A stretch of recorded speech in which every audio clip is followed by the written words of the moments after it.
नमस्कार, मैं डॉक्टर करुण अग्रवाल हूँ। मैं नेशनल हार्ट इंस्टीट्यूट में प्लास्टिक सर्जन हूँ और मेनली मैं cleft lip and palate patients का ऑपरेशन करता हूँ। अभी हमने हमारे यूट्यूब चैनल में काफ़ी सारे वीडियोस क्लेफ्ट लिप और क्लेफ्ट पैलेट से संबंधित पोस्ट किए हुए हैं और रिसेंटली क्लेफ्ट लिप और क्लेफ्ट पैलेट के बारे में काफ़ी डिटेल में हमने डॉक्टर गार्गी के साथ मिल करके चर्चा की हुई है। लेकिन हम क्लेफ्ट एलियोलस के बारे में बहुत ज़्यादा बात नहीं कर पाए थे, तो आज हम सोच रहे हैं कि आपको क्लेफ्ट एलियोलस के बारे में कुछ जानकारी दें ताकि ये एक कंप्लीट प्राइमरी सर्जरी के बारे में कंप्लीट हो जाएगा। काफ़ी पेरेंट्स को बड़ा डाउट होता है कि क्लेफ्ट एलियोलस की सर्जरी क्लेफ्ट लिप के साथ में शुरू में ही होती है, तो इसके बारे में जो भी डाउट है उसके बारे में जानकारी ज़रूरी है। सबसे पहले क्लेफ्ट एलियोलस होता क्या है? क्लेफ्ट एलियोलस होता है जब ऊपर का जो मसूड़ा है, जो ऊपर का जबड़ा है जिसमें मसूड़े में एक गैप बन जाता है, वो जन्मजात एक गैप रहता है जिसको क्लेफ्ट एलियोलस कहते हैं। और ये क्लेफ्ट एलियोलस हमेशा क्लेफ्ट लिप के साथ में जुड़ा होता है। बिना क्लेफ्ट लिप के क्लेफ्ट में एलियोलस नहीं होता है, तो हमेशा क्लेफ्ट एलियोलस यदि किसी का है तो क्लेफ्ट लिप भी होगा। कुछ बच्चों में केवल क्लेफ्ट पैलेट होता है, क्लेफ्ट लिप नहीं होता है, उसमें क्लेफ्ट एलियोलस नहीं होता है। सो हमको ये जानना जरूरी है कि क्लेफ्ट एलियोलस हमेशा क्लेफ्ट लिप के साथ में होगा। अब ये क्लेफ्ट एलियोलस कितने टाइप के होते हैं? हमारे अनुसार बेसिकली क्लेफ्ट एलियोलस जो है दो टाइप के होते हैं। एक पार्शियल होता है या इनकम्प्लीट होता है जिसमें पूरा गैप नहीं रहता, थोड़ा सा जुड़ा रहता है। दूसरा होता है जिसमें कंप्लीट क्लेफ्ट होता है, तो ऊपर का जबड़ा दो पीस में दिखेगा और बीच में गैप दिखता है, उसको हम कंप्लीट क्लेफ्ट ऑफ एलियोलस कहते हैं। अब इसके बारे में जानना है कि इसका क्या इलाज होता है। जब हम क्लेफ्ट लिप ऑपरेशन करते हैं तो क्लेफ्ट एलियोलस की सर्जरी नहीं होती है। हमारा उद्देश्य जब क्लेफ्ट लिप ऑपरेशन करते हैं तो जो एलियोलस में गैप रहता है उस जगह पे हम कोई टिश्यू भरते हैं ताकि वहाँ पर कोई छेद न रहे। तो हमारा एम होता है कि जब लिप ऑपरेशन कर रहे हैं तो लिप की सर्जरी हो, नोज़ की सर्जरी हो और एलियोलस के गैप में कोई छेद न रहे, ये हमारा उद्देश्य होता है क्लेफ्ट लिप ऑपरेशन के टाइम में। और जो एलियोलस में जो गैप रहता है उसको हम वैसे ही छोड़ देते हैं। अब आप सोचेंगे कि उस गैप का क्या होगा, will it be permanent gap?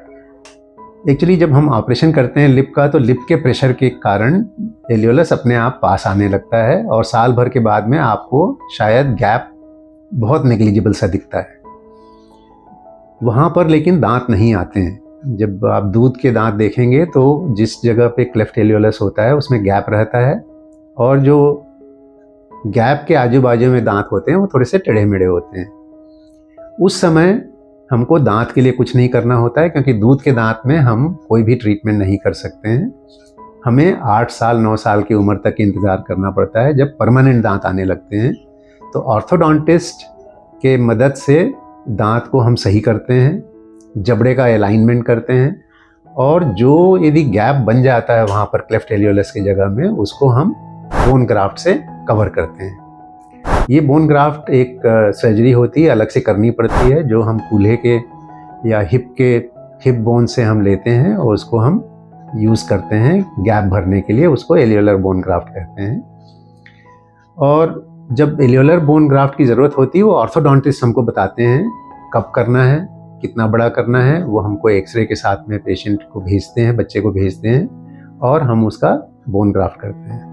और बोन ग्राफ्ट के बाद में ऑर्थोडोंटिस्ट वहाँ पर दांत को मूव करते हैं और जो जबड़े का अलाइनमेंट है सही करते हैं, दांत का अलाइनमेंट सही करते हैं और उसको कॉस्मेटिकली उसको बराबर करते हैं। तो क्लेफ्ट एलियोलस के इलाज में जितना सर्जन इम्पॉर्टेंट है उतना ऑर्थोडोंटिस्ट इम्पॉर्टेंट है और दोनों का टीम बन करके उसको एलियोलस के क्लेफ्ट का इलाज करते हैं। चूँकि ये ऑर्थोडोंटिस्ट का काम बहुत ज़रूरी है तो दूध के जो दांत होते हैं उसको भी अच्छे से देखभाल करनी पड़ती है, उसमें कैरीज लगने के चांसेस होते हैं, तो ओरल हेल्थ के हिसाब से उसका अच्छे से ख्याल करना चाहिए ताकि परमानेंट दांत भी सही आएँ और अच्छे से हेल्दी आएँ ताकि ऑर्थोडोंटिस्ट उसका इलाज कर सके।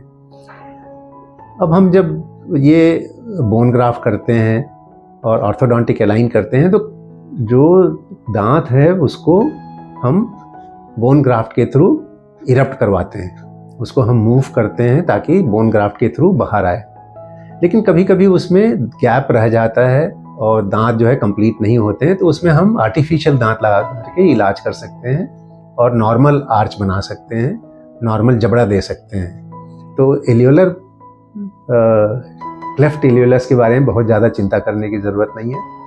इसका इलाज है और समय पर इसका इलाज होता है। आपको क्लेफ्ट लिप के साथ में इसका इलाज एक्सपेक्ट नहीं करना चाहिए और जो सर्जन है उसको समझ में आती है बात कि एलियोलस का कब इलाज करना चाहिए और अंत में इसका इलाज संभव है और बहुत अच्छे से संभव है। लेकिन ये है कि अच्छे क्लिप टीम की ज़रूरत है जिसमें ऑर्थोडोंटिस्ट हो, पीडोडोंटिस्ट हो, सर्जन हो और समय समय पर उसकी देखभाल की जाए। और 15 साल 14 साल की उम्र तक के क्लेफ्ट एलियोलस वाले बच्चे ऑलमोस्ट नॉर्मल जबड़ा लेकर के रहते हैं और स्कूल कॉलेज में कोई तकलीफ नहीं होती है। धन्यवाद।